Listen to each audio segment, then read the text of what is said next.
আসসালামু আলাইকুম, শুভেচ্ছা সহ আমন্ত্রণ চ্যানেল আই সংবাদে আপনাদের সাথে আছে আমি নবনীতা। বিস্তারিত সংবাদের শুরুতেই জানিয়ে দিচ্ছি ফ্রেশ আটা, ময়দা, সুজি সংবাদ শিরোনাম। চাঁপাইনবাবগঞ্জ সীমান্তে দুদেশের নাগরিকদের ধাওয়া পাল্টা ধাওয়া ও হাতবোমা বিস্ফোরণে 5 বাংলাদেশি আহত, সীমান্তে বিজিবির অতিরিক্ত সদস্য মোতায়েন। অর্থনৈতিক সংস্কারে মনোযোগ না দিয়ে 100-এরও বেশি পণ্যে ভ্যাট বাড়িয়েছে সরকার, বলছে শ্বেতপত্র প্রণয়ন কমিটি। নতুন শুল্ক ও কর প্রত্যাহার চায় বিএনপি। কোন ছাত্র সংগঠন আন্ডারগ্রাউন্ড রাজনীতি করলে তাড়ানোর হুঁশিয়ারি, ছাত্রলীগের বিচার না হওয়া পর্যন্ত ছাত্রদলের রাজপথে থাকার ঘোষণা।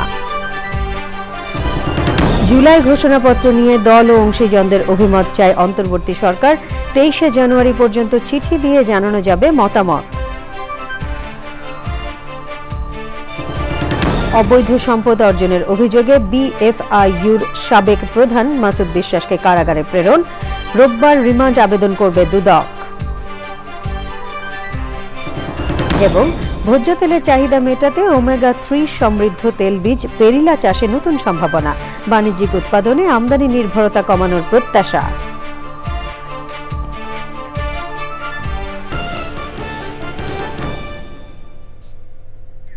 এছাড়াও নিটোল টাটা বিশেষ সংবাদে থাকছে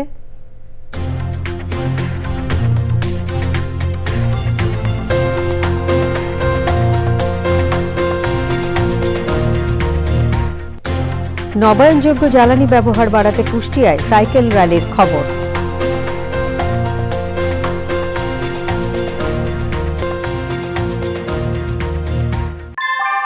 অনেকদিন থেকে আমার ইচ্ছা ছিল যে গিটার শিখবো।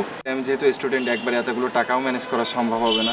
জানতে পারলাম বাবার মাধ্যমে যে বিকাশে সেভিংস করা যায়। এটা সবথেকে ভালো লাগে যে কম অ্যামাউন্ট দিয়েই করা যায়। ক্যাশ আউট করতে গেলে কোনো চার্জ লাগে না। বিকাশ অ্যাপে ডিপিএস টাকা জমায় সারা দেশ।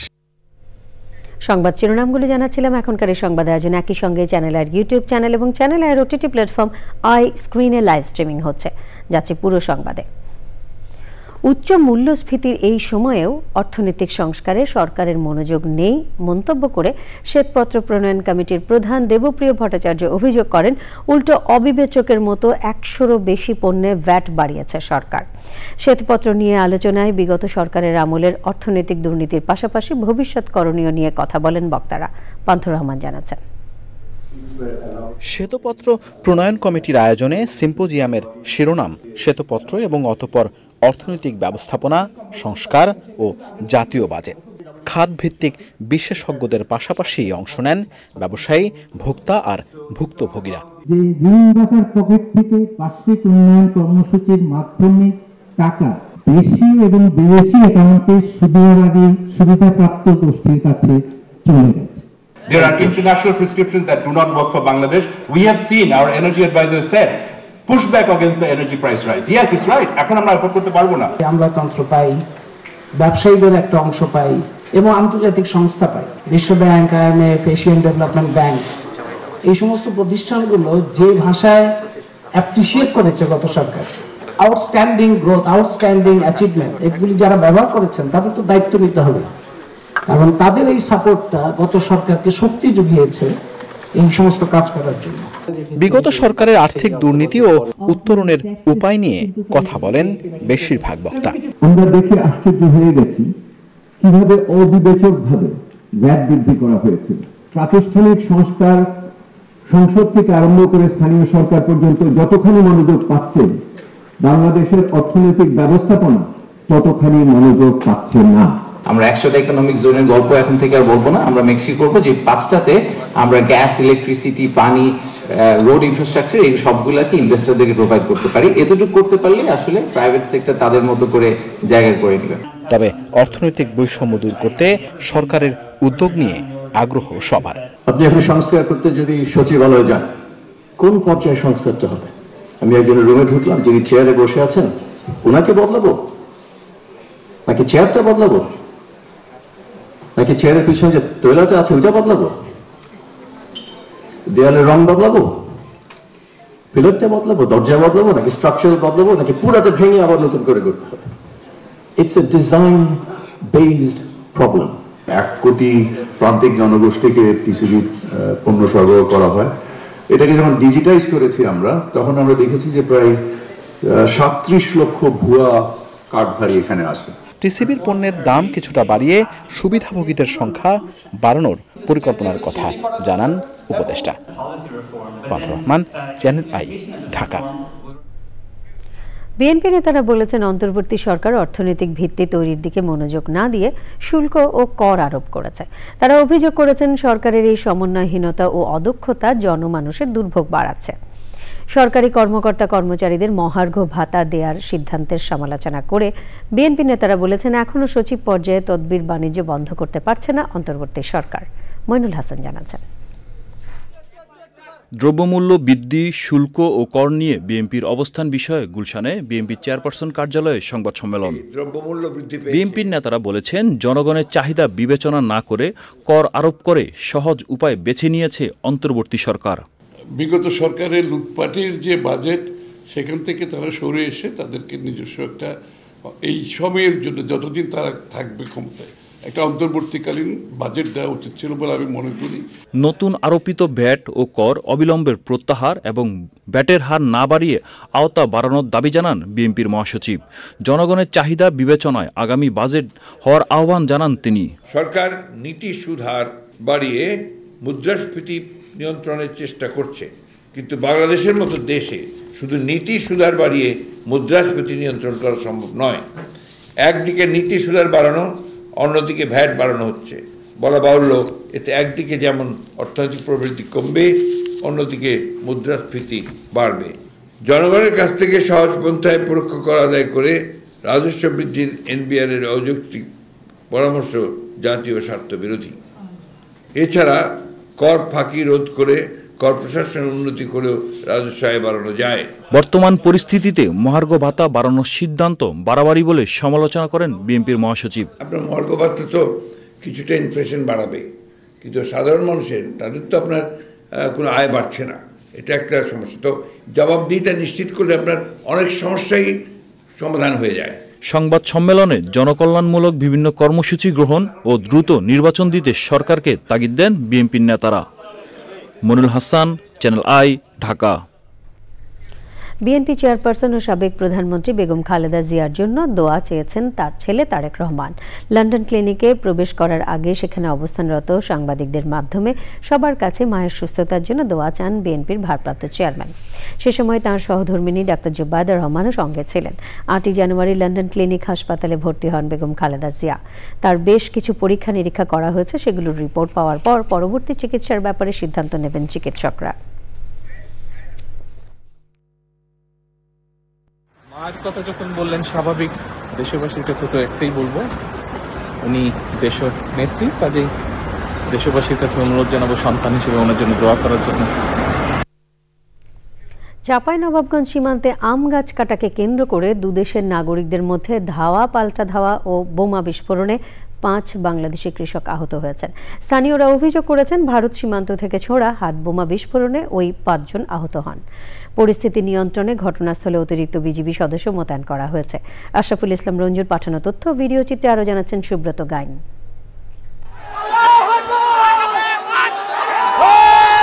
চাঁপাইনবাবগঞ্জের শিবগঞ্জ উপজেলার বিনোদপুর ইউনিয়নের চৌকা ও কিরণগঞ্জ বিজিবি সীমান্ত ফাঁড়ির মাঝামাঝি এলাকায় শনিবার দুপুরে আম গাছ কাটাকে কেন্দ্র করে উত্তেজনা দেখা দেয়।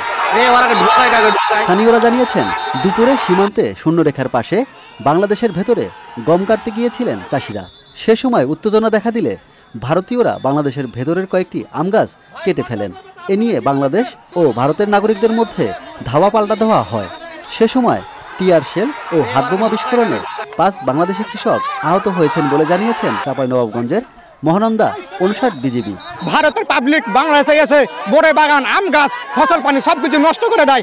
ভারতের বিএসএফ নিজের হাতে ইট পাটকেল গ্যাস বাংলাদেশের উপর নিরপেক্ষ করে।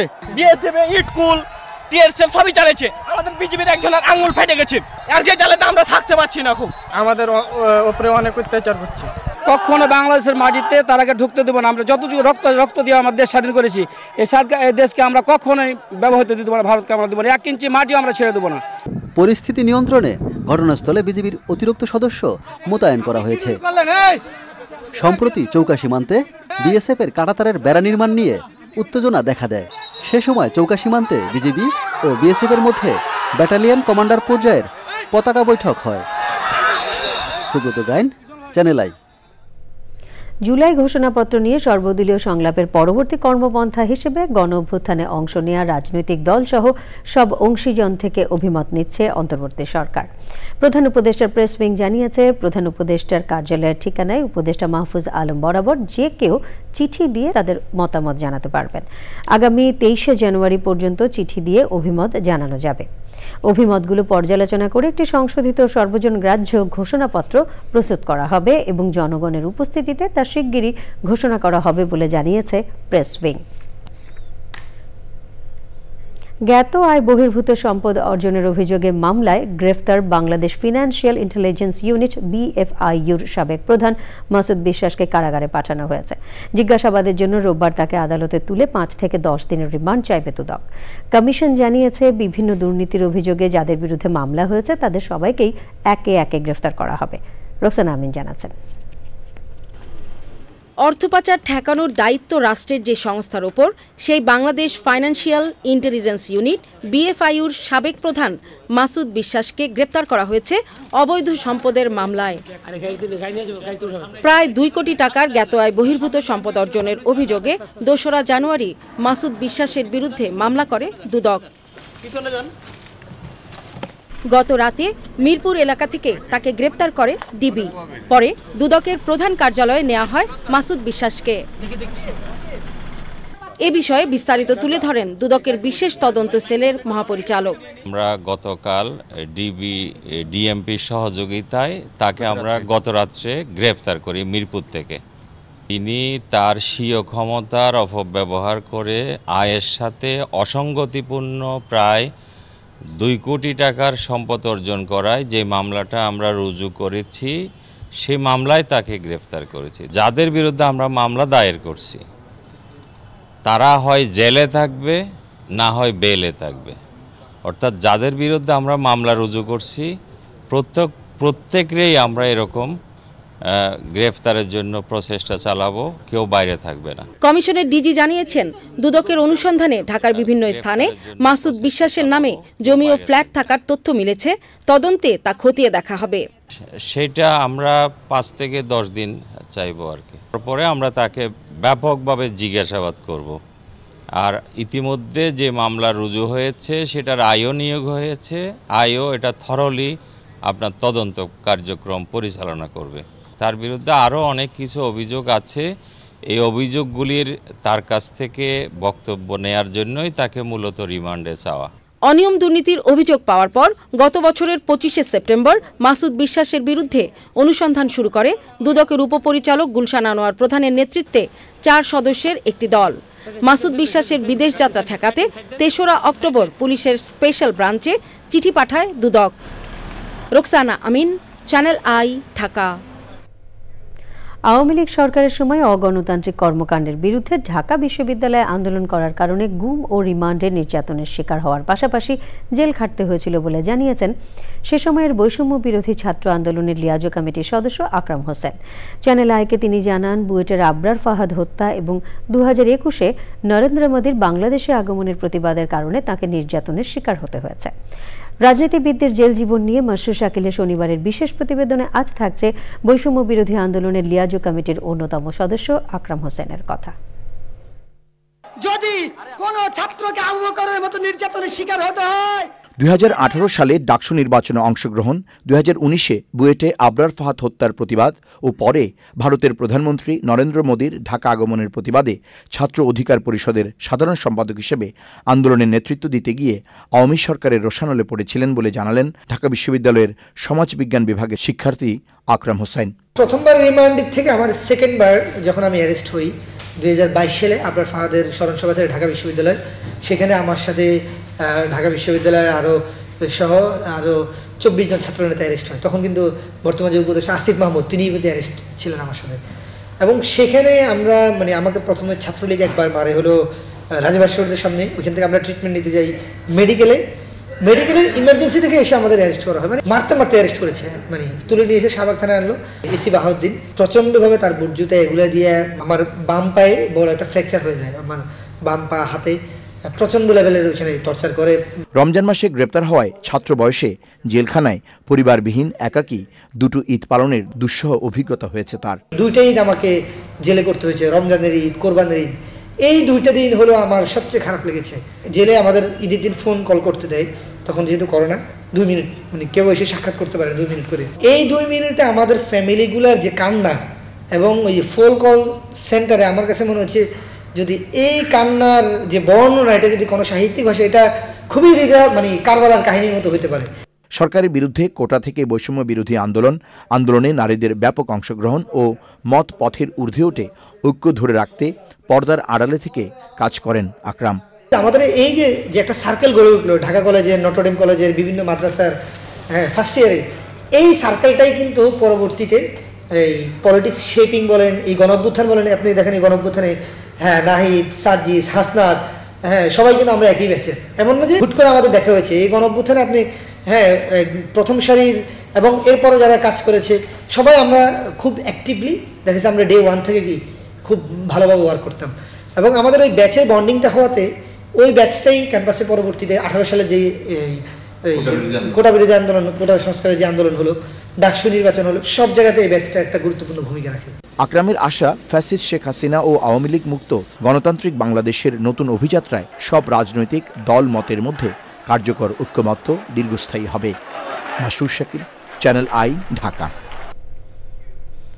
নিজেদের অস্তিত্ব রক্ষায় শুধু আলোচনা আর উদ্যোগ না, পরিবেশ বান্ধব জীবনাচারের ধারণা ও প্রয়োজনীয়তা ভবিষ্যৎ প্রজন্মের মাঝে ছড়িয়ে দেওয়ার তাগিদ দিয়েছেন বিশিষ্টজনেরা। নটরডেম কলেজে 15তম জাতীয় প্রকৃতি সম্মেলনের সমাপনীতে বক্তারা দূষণ রোধ এবং বাস্তুতন্ত্র পুনরুদ্ধারে পরিবেশ বান্ধব প্রযুক্তির আবশ্যকতা তুলে ধরেন। মোশাহিদ রনি জানাচ্ছেন। আমরা যারা নতুন প্রজন্ম, আমরা শিখছি নতুন জিনিস, আমাদের পরিবেশ কেন সুস্থ রাখা উচিত, পরিবেশে কেন নোংরা ফেলানো উচিত, এইসব কারণে এইসব সামিট আসলে আরও করা উচিত। পঞ্চম শ্রেণীর শিক্ষার্থী ধীর জানাচ্ছিলেন নিরাপদ ভবিষ্যৎ বিনির্মাণে নিজের অনুধাবন। 15তম জাতীয় প্রকৃতি সম্মেলন ও শিশুদের 3য় প্রকৃতি সম্মেলনের সমাপনী দিনে দেশের বিভিন্ন স্কুলের শিক্ষার্থীরা জানালেন প্রকৃতি সম্মেলনের অর্জন ও প্রাসঙ্গিকতা। তরুণ প্রজন্ম তারা বিভিন্ন ধরনের সাউন্ড তৈরি করে আমাদের এনভায়রনমেন্ট পলিউটেড করছে, কিভাবে আমরা থামাতে পারি থেকে শুরু করে সলিউশন সকল কিছু আমরা সেখানে তুলে ধরেছি। নেচার নিয়ে যে কি সতর্কতা একটা বৃদ্ধি পাবে। পার্টিসিপেট করেছিলাম আর্ট কম্পিটিশনে, তো আমি ফার্স্ট হয়েছি আলহামদুলিল্লাহ। This place is our home. আমরা কিন্তু অন্য কোনো প্ল্যানেটসে যেতে পারবো না। পরিবেশটা নষ্ট হয়ে যাচ্ছে, এর পিছনে কি কি কারণ রয়েছে, যেরকম নয়েজ পলিউশন, তারপর প্লাস্টিক। বুড়িগঙ্গা নদীতে যেগুলো আমরা অনেক দেখি মানে ময়লা ফেলানো, এগুলোকে আমরা যদি রিডিউস করে মানে ডাস্টবিনে ফেলতে হয় তাহলে এটা বেশি ভালো হয়। সমাপনী আয়োজনে উঠে আসে সভ্যতার অগ্রযাত্রার নামে নির্বিচার প্রকৃতি ধ্বংসে ভয়াবহ পরিণতির স্বরূপ ও সংকট থেকে উত্তরণের রূপরেখা। শিক্ষা প্রতিষ্ঠান সুন্দর গ্রিন রাখার জন্যে আমাদের সম্মিলিত প্রচেষ্টা দরকার। যদি আমরা সবাই চেষ্টা করি আমাদের শিক্ষা প্রতিষ্ঠানগুলো যদি সবুজ থাকে, আমরা গাছ লাগাই, গাছের যত্ন করি, আমরা তেমন কোনো কাজ করব না যেন পরিবেশ নষ্ট হয়। আমরা ইচ্ছা করলে অনেক কিছু ছোট ছোট কাজ করতে পারি এবং এই ছোট ছোট কাজের মাধ্যমে অনেক বড় ফল পেতে পারি। পরিবেশ প্রতিবেশ সংরক্ষণের প্রত্যয়ে বিভিন্ন ইভেন্টে অংশ নেওয়া বিজয়ী শিক্ষার্থীদের স্বীকৃতি জানানো হয়।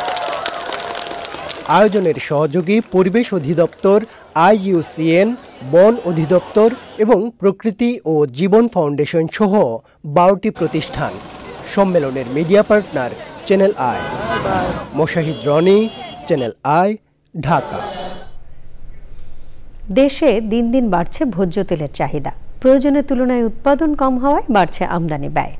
আমদানি ব্যয় কমানোর তাগিদ থেকে শেরেবাংলা কৃষি বিশ্ববিদ্যালয়ের অধ্যাপক ডক্টর HM তারিক হোসেন গবেষণার মাধ্যমে দক্ষিণ কোরিয়ার তৈলবীজ গোল্ডেন পেরিলা চাষের সম্ভাব্যতা যাচাই করেছেন। ফলে দেশে তৈলবীজ হিসেবে পেরিলা চাষের সম্ভাবনা তৈরি হয়েছে। বিস্তারিত জানাচ্ছেন শাইখ সিরাজ। 2007 সালে প্রথম দক্ষিণ কোরিয়া থেকে গোল্ডেন পেরিলা বীজ সংগ্রহ করে গবেষণা করেন শেরেবাংলা কৃষি বিশ্ববিদ্যালয়ের কৃষিতত্ত্ব বিভাগের অধ্যাপক ডক্টর H.M. তারিক হোসেন। তিনি মনে করেন বাংলাদেশে ভোজ্য তেলের চাহিদা পূরণে উল্লেখযোগ্য ভূমিকা রাখতে পারে এই পেরিলা। ফলের বাগানে হতে পারে, আমরা পেঁপে বাগানে করে দেখেছি, পেয়ারা বাগানে করে ইন্টারক্রপিং হিসাবে এটা নেওয়া যায়। ইভেন রাস্তার ধারেও এটা ফেলে দিলে হয়। বাড়ির আঙ্গিনাতে অনেক পতিত জমি থাকে, সেখানে সে যদি লাগায় বাড়তি একটা তেল পাবে। লোকাল যে ঘানি, এই ঘানিতে ভাঙিয়ে রেখেছি 10 কেজি বীজে আপনার প্রায় 4 কেজি তেল চলে আসে। 10% অয়েল ডোমেস্টিক্যালি প্রোডাকশন হয়, যে কারণে 90% বাইরে থেকে আসে বলে এই যে তেল নিয়ে নানা ধরনের তেলস্মাতি হচ্ছে, এই তেলস্মাতি কিছুটা এটা সাপোর্ট দিতে পারবে। পেরিলা তেলের প্রচুর পরিমাণে ওমেগা 3 ফ্যাটি অ্যাসিড রয়েছে। গবেষকরা বলছেন এই তেলের ব্যবহার স্বাস্থ্যের জন্য উপকারী। ওমেগা 3 হচ্ছে স্যার, এটা হচ্ছে আমরা বাংলাদেশে 51% পেয়েছি, আর ইন্টারন্যাশনাল স্ট্যান্ডার্ড 50 থেকে 60, যেটার জন্য হার্টের জন্য বলেন, ব্লাড প্রেশার বলেন, অ্যান্টি এজিং বলেন, এগুলোর পারপাসের জন্য ওমেগা 3 অ্যাসিডের গুণাগুণ অতুলনীয়। 2020 সালে জাতীয় বীজ বোর্ড সাউথ কোরিয়ান ভ্যারাইটির সাউ পেরিলা 1 জাতটি নিবন্ধন দেয় এবং স্থানীয় কৃষকদের জন্য অবমুক্ত করা হয়। কতটুকু জমিতে করলেন? 12 একর আমার টার্গেট ছিল। আপনার টোটাল ইনভেস্টমেন্ট কত ছিল? আপনি তেল এবং সিড হিসেবে যা বিক্রি করলেন সেটাতে কি আসলো? খরচ হয়েছিল আমার 7 লাখের মতো। প্রকৃত আমার টার্গেট ছিল 12 লাখ, কিন্তু রানিং অ্যামাউন্ট ছিল 8.5 লাখের মতো। আচ্ছা, স্যাম্পল হিসেবে কিছু বীজ পাঠিয়েছি আমরা। কোথায় পাঠিয়েছেন? কোরিয়াতে গিয়েছে এবং চীনে গিয়েছে। এশিয়ার বিভিন্ন দেশে বহু আগ থেকেই স্বাস্থ্যসম্মত উপাদেয় একটি তেল হিসেবে ব্যবহার হয়ে আসছে খাবার জন্য। আমাদের দেশে সম্প্রতি এর গবেষণা শুরু হয়েছে এবং ইতিমধ্যেই কৃষক পর্যায়ে কিছু কিছু বীজ বিতরণ করা হয়েছে। এই পেরিলা যদি গবেষণা সফল হয় তাহলে আগামীতে ভোজ্য তেলের চাহিদার কিছুটা কমাবে। ঢাকার শেরেবাংলা কৃষি বিশ্ববিদ্যালয় থেকে শাইখ সিরাজ, চেন্নাই। এ নিয়ে বিস্তারিত প্রতিবেদন প্রচার হবে আজ রাত 9টা সংবাদের পর হৃদয়ে মাটি ও মানুষ অনুষ্ঠানে। এবারে বিপিএল আপডেট।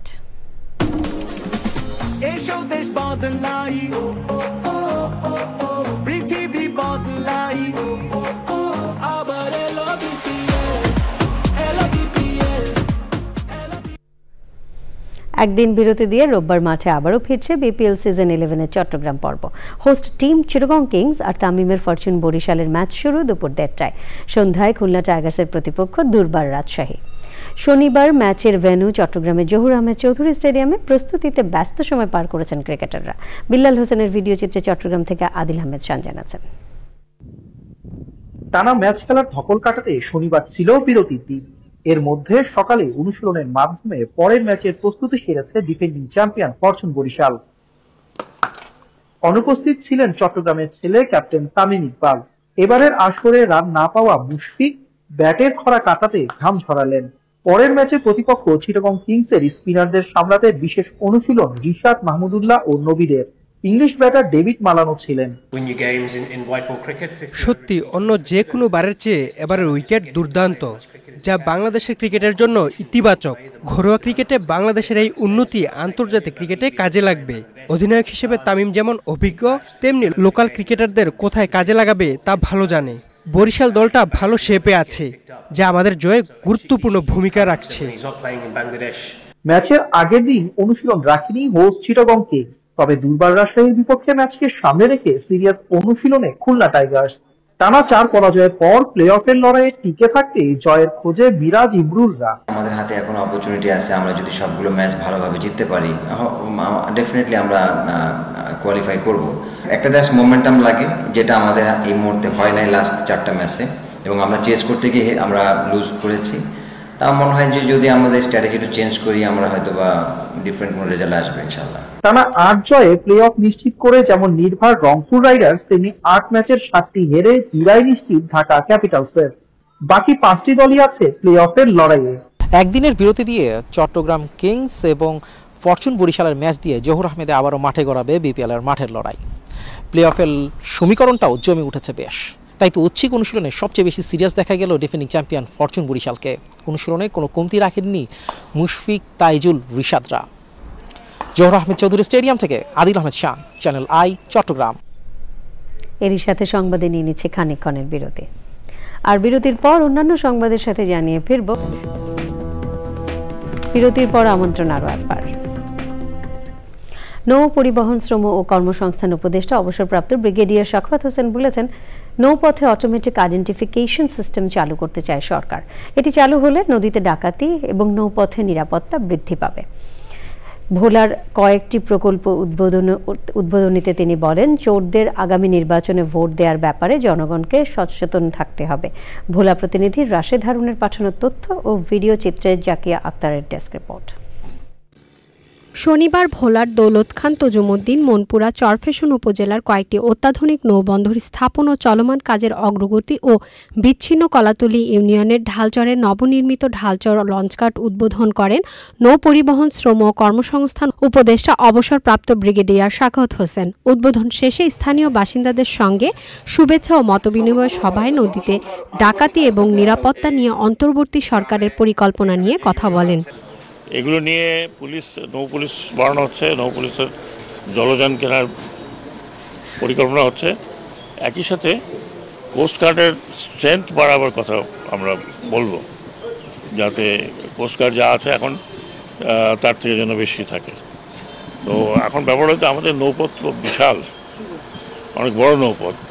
সর্বত্র ক্ষেত্রে তো করা যাবে না, কিছু কিছু জায়গাতে যেখানে ফিজিক্যাল প্রেজেন্স লাগবে, আবার কিছু কিছু জায়গা হয়তো সার্ভেলেন্সের মাধ্যমে দেখা হবে। চরাঞ্চলের জনগণের দাবি বাস্তবায়ন হলে নতুন সম্ভাবনার দ্বার প্রান্তে পৌঁছানো সম্ভব বলেছে বিআইডব্লিউটিএ। আমাদের সময়ের অভাবে আমরা এটা স্টাডি পর্যায়ে শেষ করেছি, কিন্তু আমরা এই কনস্ট্রাকশন পর্যায়ে যেতে আমাদের সময় লাগবে, কিন্তু ওয়ার্ল্ড ব্যাংক আমাদেরকে সময় দিচ্ছে না। আমাদের 1 বছর সময় আছে সামনে, এর ভিতরে শেষ করতে হবে। চলমান কার্যক্রম দ্রুত সম্পন্ন করার তাগিদ দেন নৌ পরিবহন, শ্রম ও কর্মসংস্থান উপদেষ্টা। Zakia Akter, channel I. ৭৫ বছর পূর্তি উদযাপন করেছে দেশের ঐতিহ্যবাহী শিক্ষা প্রতিষ্ঠান Holy Cross school and college. সকালে কলেজের মাঠে উৎসব উদ্বোধন করেন সমাজ কল্যাণ ও নারী শিশু বিষয়ক উপদেষ্টা শারমিন মোর্শেদ। সে সময় অ্যালামনাই অ্যাসোসিয়েশনের উদ্যোগে সাংস্কৃতিক আয়োজনে অংশ নেন বর্তমান ও সাবেক শিক্ষার্থীরা। সমাজ কল্যাণ উপদেষ্টা বলেন, হলি ক্রস কলেজ ছাত্রীদের চ্যালেঞ্জ নিতে শেখায়। শিক্ষকের সঙ্গে সুসম্পর্ক আগামী দিনের জন্য শিক্ষার্থীদের আত্মনির্ভরশীল করে গড়ে তোলে বলে মন্তব্য করেন তিনি। অনুষ্ঠানে অ্যালামনাইয়ের ৬০০ সদস্য অংশ নেন। উৎসবে স্বাগত বক্তব্য দেন হলি ক্রস কলেজ অ্যালামনাই অ্যাসোসিয়েশনের প্রেসিডেন্ট ফাহমিনা হাসিন। এছাড়া বক্তব্য দেন কলেজের প্রিন্সিপাল সিস্টার শিখা এবং অন্যরা।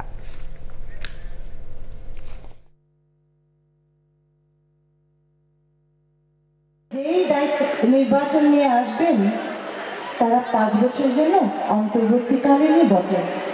তারা যেদিন ভুলে যায় যে তারা অন্তর্বর্তীকালীন নয়, সেদিনই তারা ভুল করে, অন্যায় করে। এবং একটি নির্বাচিত সরকারও অন্তর্বর্তীকালীন। তার নির্দিষ্ট সময়ের ভেতরে তাকে তার কাজ শেষ করে যেতে হয়। 4টা মাস পার হয়েছে, আমরা 5ম মাসে পড়েছি। আমাদের চাওয়া পাওয়ার লিস্টটা অনেক বড়, সবটুকু আমরা পূরণ করতে পারবো না, কিন্তু আমাদের ইচ্ছা এবং চেষ্টার ত্রুটি থাকবে না। রাজধানীতে ৩য় আন্তর্জাতিক শিক্ষা সম্মেলন শুরু হয়েছে। আন্তর্জাতিক মাতৃভাষা ইনস্টিটিউট মিলনায়তনে 2 দিনের সম্মেলনের প্রথম দিন এডুকেশন ফর ওয়ার্ল্ড পিস শীর্ষক সেমিনারে মূল প্রবন্ধ উপস্থাপন করেন গ্রামীণ ব্যাংকের chairman professor doctor Abdul Hannan Chowdhury. অনুষ্ঠানের প্রধান অতিথি শিক্ষা উপদেষ্টার বিশেষ সহকারী professor doctor M Aminul Islam বলেন, অর্থনৈতিক অবস্থা বিবেচনায় শিক্ষকদের বেতন কাঠামো সহনীয় পর্যায়ে আনা এবং পদোন্নতি বৈষম্য দূর করা হবে। শিক্ষকদের প্রাইভেট বাণিজ্যের মতো দুর্নীতি বন্ধের উপরও জোর দেন তিনি।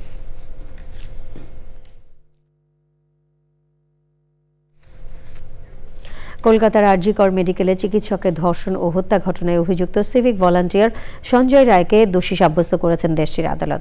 শনিবার দুপুরে শিয়ালদহ আদালত ভবনে এজলাস বসে। সে সময় বিচারক অনির্বাণ দাস সঞ্জয়কে জানান তাকে দোষী সাব্যস্ত করা হচ্ছে। মাত্র 12 মিনিটে রায় ঘোষণা করেন বিচারক। রায় শুনে আদালতের ভিতরে নিজেকে নির্দোষ বলে দাবি করেন সঞ্জয়। বিচারককে তিনি জানান তাকে ফাঁসানো হচ্ছে। এ বিষয়ে বিচারক বলেন, সাক্ষী এবং সিবিআইয়ের আইনজীবীদের নথি ও তথ্য প্রমাণে তাকে দোষী সাব্যস্ত করা হয়েছে। সোমবার দুপুর 12:30টায় সঞ্জয়ের বক্তব্য শোনা হবে এবং ওই দিনই সাজা ঘোষণা করা হবে। গত বছরের 9ই আগস্ট মধ্যরাতে আরজি কর হাসপাতালের সেমিনার হলে এক চিকিৎসক ধর্ষণ ও খুনের শিকার হন। আই স্ক্রিন সাংস্কৃতিক সংবাদ।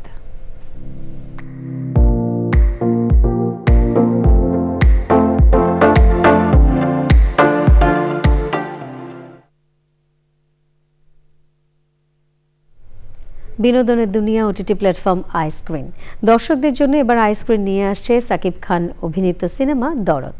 এরই মধ্যে আই স্ক্রিন প্ল্যাটফর্মে টিজার প্রকাশ পেয়েছে সিনেমাটির। শিগগিরই প্ল্যাটফর্মে সিনেমাটি উপভোগ করতে পারবেন দর্শক। অনন্য মামুন পরিচালিত এই সিনেমায় সাকিবের বিপরীতে জুটিবদ্ধ হয়ে অভিনয় করেছেন বলিউড অভিনেত্রী সোনাল চৌহান। আরও অভিনয় করেছেন পায়েল সরকার, রাহুল দেব, আলোক জৈন, রাজেশ শর্মা সহ তানভীর তারেক, ইমতু, রীতি সহ অনেকেই। নিটোল টাটা বিশেষ সংবাদ।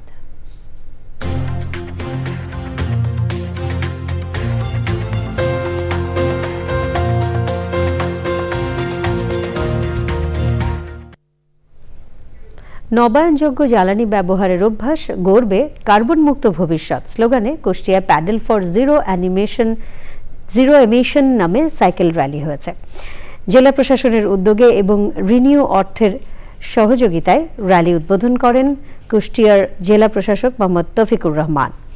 অনুষ্ঠানে Kushtia police super Mohammad Mizanur Rahman, civil surgeon Mohammad Akuluddin, renew আর্থের প্রতিষ্ঠাতা প্রত্যয় বিন শাফি সহ বিশিষ্টজনেরা বক্তব্য দেন। র্যালিতে বিভিন্ন স্কুল কলেজের ৩৫০ জন অংশ নেন।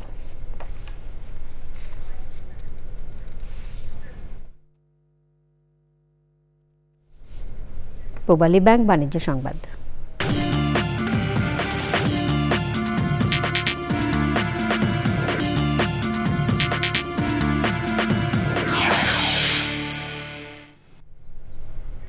ইউনিয়ন ইন্স্যুরেন্স কোম্পানির বার্ষিক শাখা ব্যবস্থাপক সম্মেলন হয়েছে। রাজধানীতে সম্মেলনের প্রধান অতিথি ছিলেন কোম্পানির চেয়ারম্যান মোহাম্মদ হাশমাত আলী। সভাপতিত্ব করেন কোম্পানির মুখ্য নির্বাহী কর্মকর্তা তালুকদার মোহাম্মদ জাকারিয়া হোসেন। অনুষ্ঠানে ছিলেন কোম্পানির নির্বাহী কমিটির chairman Mohammad Azizur Rahman, finance and investment কমিটির চেয়ারম্যান নুরুদ্দিন আহমেদ সহ প্রধান কার্যালয়ের ঊর্ধ্বতন কর্মকর্তা ও শাখা ব্যবস্থাপকরা। সংবাদে সময় হলো আবারও বিরতি। আর আপনারা দেখছেন চ্যানেল আই সংবাদ।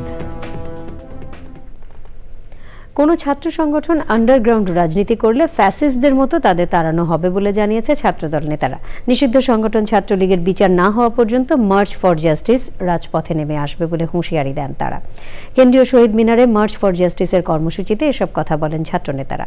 মইনুল হাসান জানাচ্ছেন। নিষিদ্ধ ঘোষিত ছাত্র সংগঠন ছাত্রলীগের সন্ত্রাসী কর্মকাণ্ডের যথাযথ বিচার ও সন্ত্রাসের সাজা ও তদন্ত সাপেক্ষে উপযুক্ত ব্যবস্থা গ্রহণের দাবিতে মার্চ ফর জাস্টিস কর্মসূচি পালন করেছে বাংলাদেশ জাতীয়তাবাদী ছাত্রদল। দুপুর থেকে ইঞ্জিনিয়ারিং ইনস্টিটিউটে জড়ো হতে থাকেন ছাত্রদলের মহানগর, বিশ্ববিদ্যালয়, কলেজ ও থানার ছাত্র নেতাকর্মীরা। পরে কেন্দ্রীয় শহীদ মিনারে অভিমুখে পদযাত্রা করতে থাকেন তারা।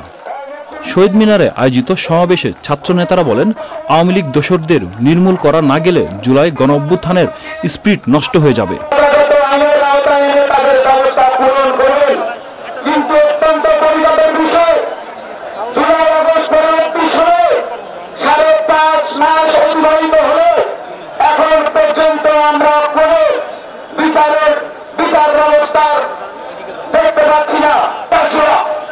বাংলাদেশের প্রতিটি শিক্ষা প্রতিষ্ঠানকে সন্ত্রাসের অভয়ারণ্যে পরিণত করেছিল। সেই সন্ত্রাসীরা এখনো নানা মোড়কে ঘুরে বেড়াচ্ছে। বন্ধুগণ, বিভিন্ন শিক্ষা প্রতিষ্ঠানে ছাত্রলীগের তদন্ত প্রতিবেদন প্রকাশ ও জড়িতদের ছাত্রত্ব বাতিল করতে হবে উল্লেখ করে কেন্দ্রীয় ছাত্রদলের সিনিয়র নেতারা বলেন, জুলাই আগস্টকে যারা কুক্ষিগত করছে তাদের বিরুদ্ধে লড়াই চালিয়ে যেতে হবে।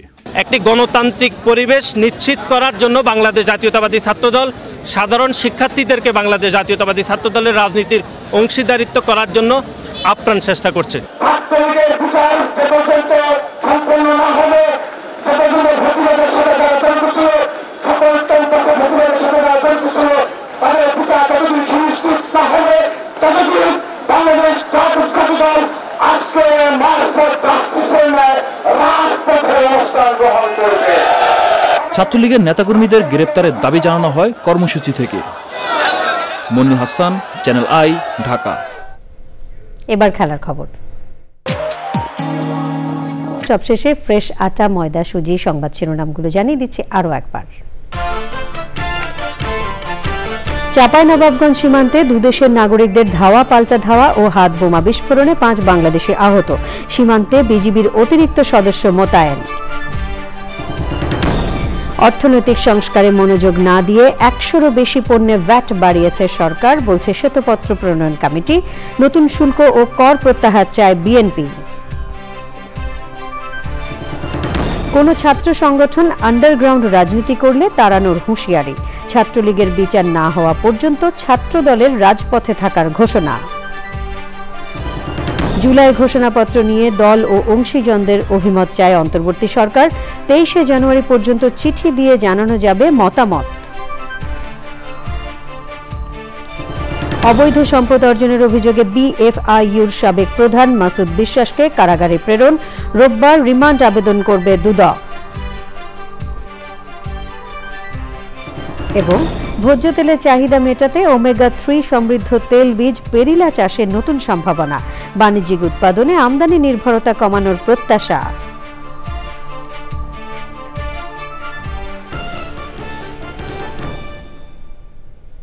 পরবর্তী সকল সংবাদ দেখার আমন্ত্রণ রইল। ধন্যবাদ সবাইকে।